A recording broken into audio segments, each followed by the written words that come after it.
Coming up in this week's episode of Inside Sports, we turn the microscope on the recently concluded national senior and junior trials, specifically the performance of our male athletes.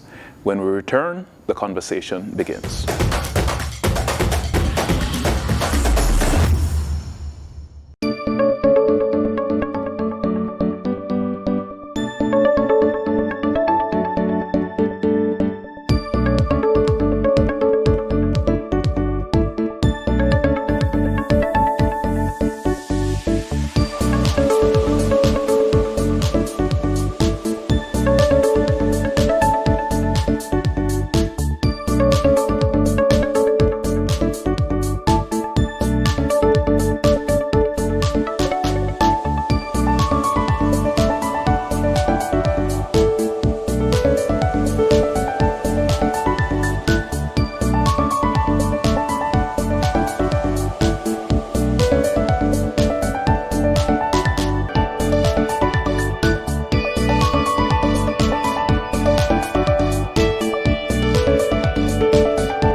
Welcome back to Inside Sports. I'm Nodley Wright.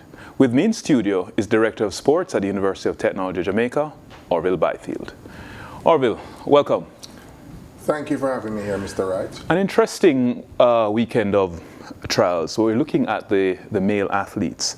What are your thoughts on their performances, generally? Well, it was a good performance, all around, but especially on the female side. But there is a call for concern on the male side. Mm-hmm. We have not been showing the type of quality of sprinters that we normally would have. Mm-hmm. So, in the past, we know that we had the Usain Bolt, we had the Ewan Blakes, we had the other athletes who were really pushing forward with the fuel of a Usain Bolt. But now, Mr. Bolt is no longer, he has retired, and it seems as if our other male athletes, they are not motivated to really perform at such a high level. We know that there are other factors that could contribute to all of this.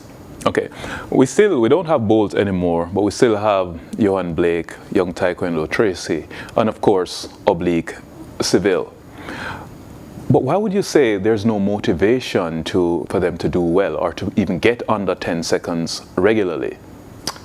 There are a lot of factors in terms of probably training. You know that the COVID-19 has really affected some of our athletes in terms of their earning capacity. And even before COVID-19, mm-hmm. some of our male athletes have struggled to really get into some of these Grand Prix meets, mm-hmm. to really earn some good money that they could help to organize themselves better. Mm-hmm. So I think that there needs to be a better drive in terms of the motivation of our male athletes in terms of getting certain things done.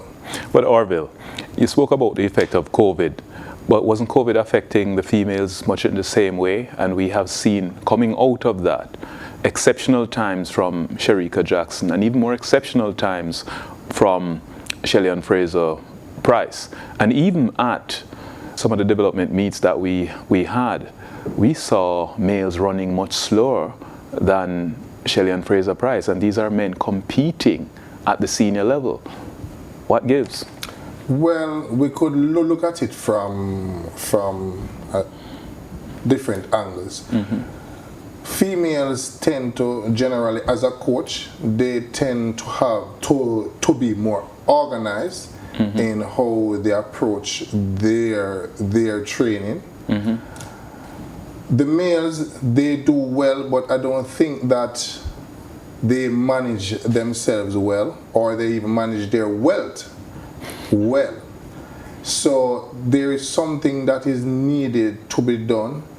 They need a proper support group around them. And when I say proper support group around them, they need a good coach, they need a sport doctor, they need a good psychologist, they need a nutritionist, they need so many support. They need that support group around them to help them to push forward. What I've observed on the girls' side, as soon as the ladies have earned some money on the circuit, they would start to organize themselves much better. Our athletes, the male side, they would earn. The first thing they would do, they would buy a car.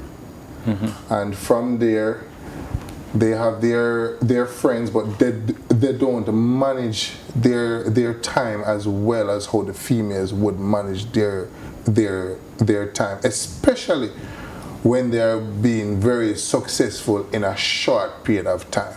And you know how the economics go.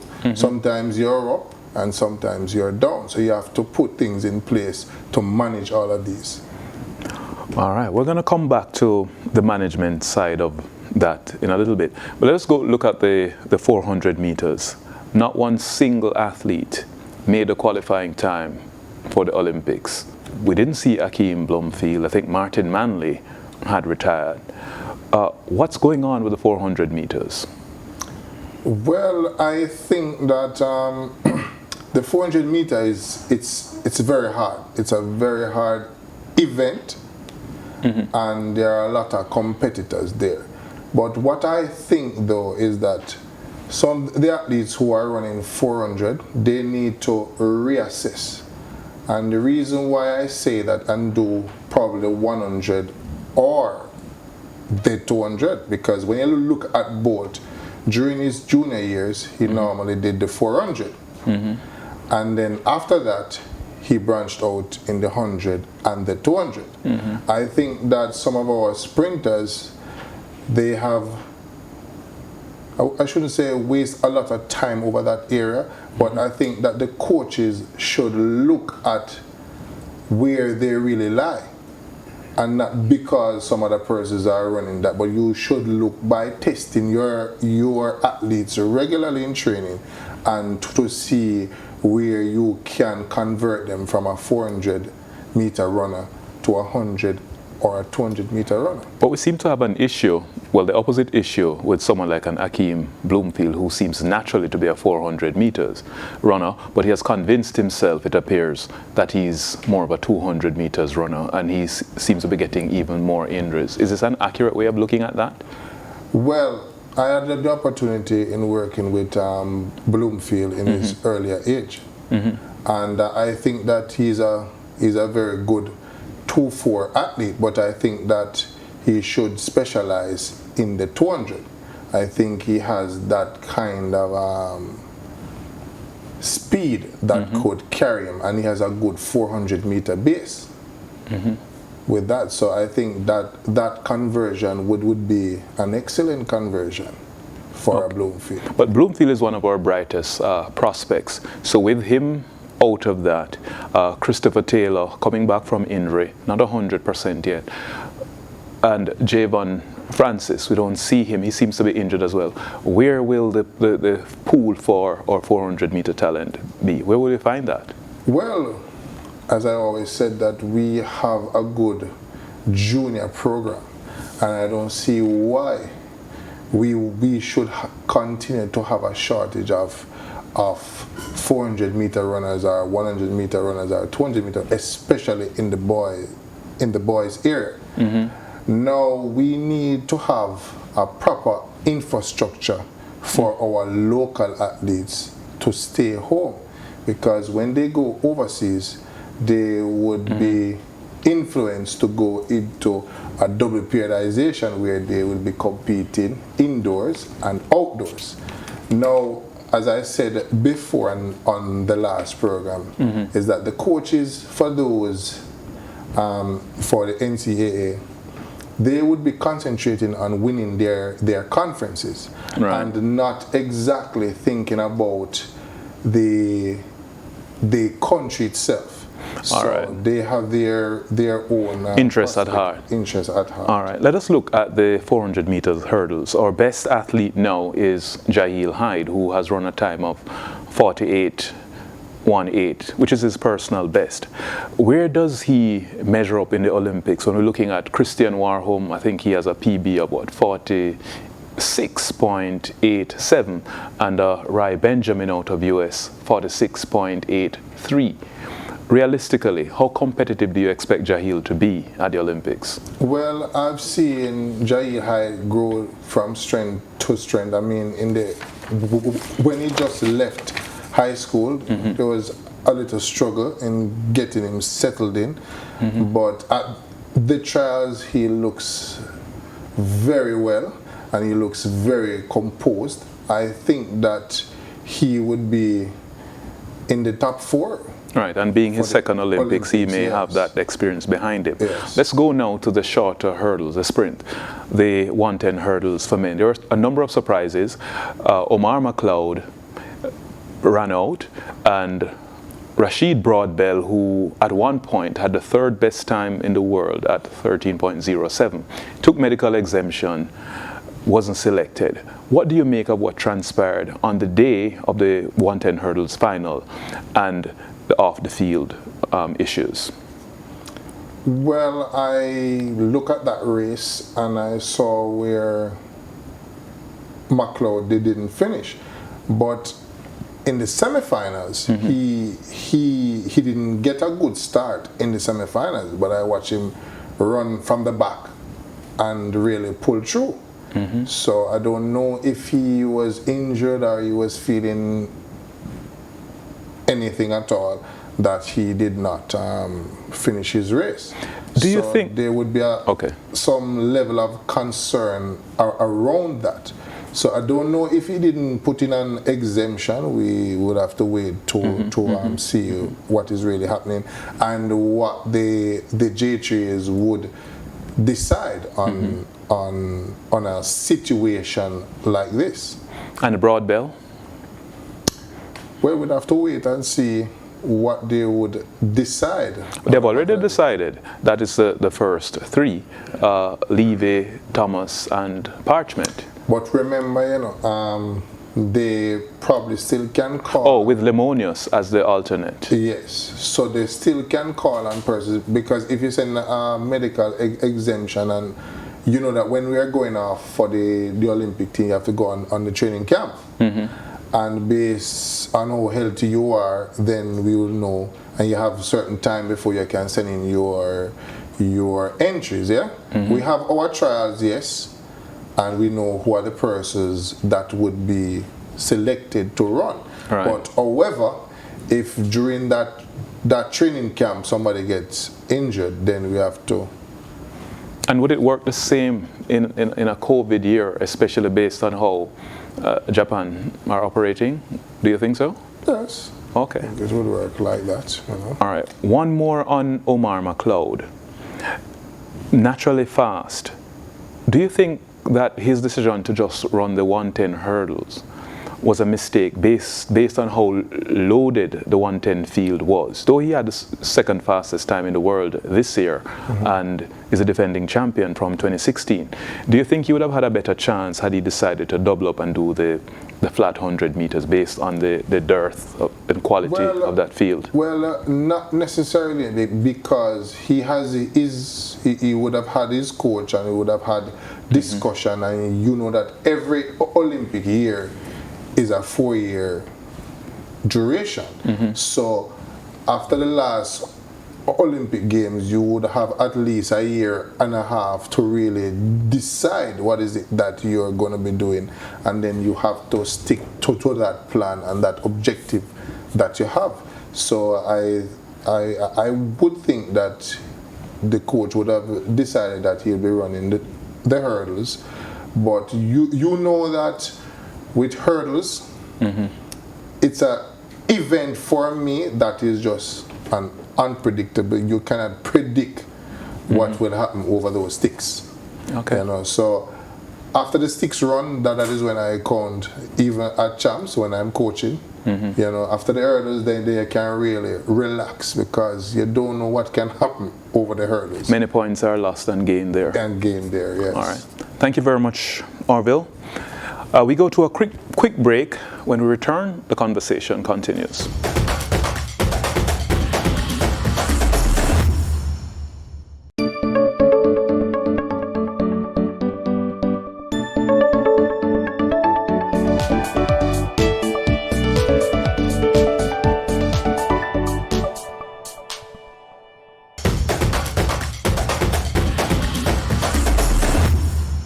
Welcome back to Inside Sports. I'm Nodley Wright. Still with me is Orville Byfield. We're looking at the performances of our male athletes at the recently concluded National Senior and Junior Trials. Orville, let us look at the role the pandemic might have played, because I know you went into that a little bit and I didn't push it. But let us look now at what role the pandemic might have played in the performances of our athletes. Whether it benefited or it took away, because we saw some exceptional performances, yet we saw some that left a lot to be desired. Well, in terms of the pandemic, it's just how some of these athletes and their support team organize themselves throughout the pandemic. I mean, there's a lot of different ways that persons would position themselves, because at some point you had to stop training, at some point you have to start out again, but you know that some of the coaches, they are really creative. So now, not being in a physical space, we now can use our WhatsApp, or we can use Skype or Zoom or whatever to conduct our training. So I think that there's a lot of technology that has now come into the play of sports. So those who could communicate with their coaches would do some exercise that can be done in the home, and then they would just come in for specific training. So if the coach has an eye and he's seeing what is going on, so he can plan properly with the athlete, then those athletes would pull through a little bit better than those who did not have the technology to communicate and to do certain things. Because I know that you have some persons who are here and their coaches are overseas and they can't travel to come here, but they would video whatever they are doing. The coach would look and see what's going on and to give certain kind of suggestions of how they would actually correct these errors, or execute whatever they do. All right. So let us take it to another level. I'm going to get into your head as a coach now, Orville. From a development, because you're a level 5 coach, one of the highest levels, well, the highest level, right? Yes. Right. So from a developmental standpoint, what are some of the strategies that we could institute as a country to get the best out of our male athletes and to have them performing at the levels that we previously saw from our male athletes? All right, first of all, we have to look at our structure. Our structure is based around the high school and 1 and 2 universities who see sports as a fuel that could make a lot of money. They are investing in the sports. Now, the sports is a big business. I think that we should have a sports city here in Jamaica where we could invite other persons to come here and train. Create a sports industry like that, in terms of inviting persons to even do fencing, rowing, karate, whatever it is. But specifically we're talking about track and field. Now, if you look, we have the National Stadium, we have Stadium East, we have Trelawney, which is not a synthetic track. So in terms of the government, we have the stadium and Stadium East. Then at the university, we have UWI, Usain Bolt track. right? Outside of that, We also have Catherine Hall, which there's a track there. Yeah, there's a Catherine Hall. Outside of that, the high schools, you have Calabar, you have KC, and you have JC. Now, I think that, yes, it is good to have these tracks there. But what about the other? We have 14 parishes. And most of our sprinters who are at the Olympics comes from the country areas, if you look at it. Is it that the male body is not as tough as most people believe that it is, and the male athletes are exposed to too much too early, and there needs to be a cap on the amount of work that you put on the body of a teenage male? I don't know, you tell me. Well, I mean, for the different age groups, you have to know the type of reps for the age group and what you do, because at the junior level, it is called developmental stages. So if you overload the athlete, then you're going to have a problem. And if he leaves Jamaica and goes into a program where they don't have a good program like that, then you're going to have more problems in terms of that. So I think that the sports educational part is very important, so that coaches know the standard for the age group and what are the do's and don'ts within the specific age group. But based on our educational system, and tertiary especially, should we have an issue in terms of knowledge of coaches when we have GC Foster, we have UTech, we have UE, we have MICA, and more tertiary institutions are getting into coaching education? Should we have an issue now with that understanding? Well, it depends, because sometimes coaches can get a little bit carried away in terms of winning. Okay. Yeah. So when the winning aspect and the competitive aspect comes into play, a coach has to understand where to draw his line. And winning at the junior level is not the ultimate. We still have to develop our athletes properly, because we know that between 18 and 25, that's where the real true maturity comes to form. All right. Not at the lower level. For example, if you check champs finals of all the 100-meter winners, how many of them you see going to the Olympic Games? The rate of transition is very low. The rate of transition is very low. But those who come below the top 8 from the 20 to the top 8, those are the ones who are likely to go to the Olympics. Why? Because they did not do the type of work that was, or the type of reps that was given during those younger years. Right. So they can now transition much easier, because they don't get a lot of what we'll call back scars, because every time you compete and the muscles fire, they're bleeding. So even though you're not injured, the muscles fire. So we know that you have to recuperate, and the more you are injured is the more problem you have to recover from injury. All right, let me just go quickly. I hear you and I do understand what you're saying, but I'm going to bring something that you said earlier. You spoke about the idea of a sports city. I think they have something similar to that in the Bahamas, or there's the idea which is now coming into place. For us to have a sports city and for us to have the control over the development of our athletics as we'd want, what role would you say that corporate Jamaica and possibly overseas partnerships have to play in that?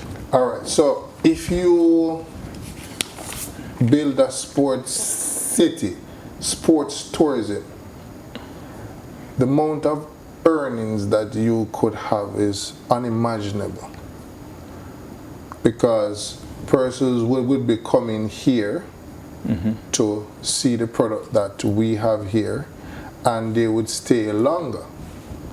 And there would be a lot of synergy in coming to Jamaica.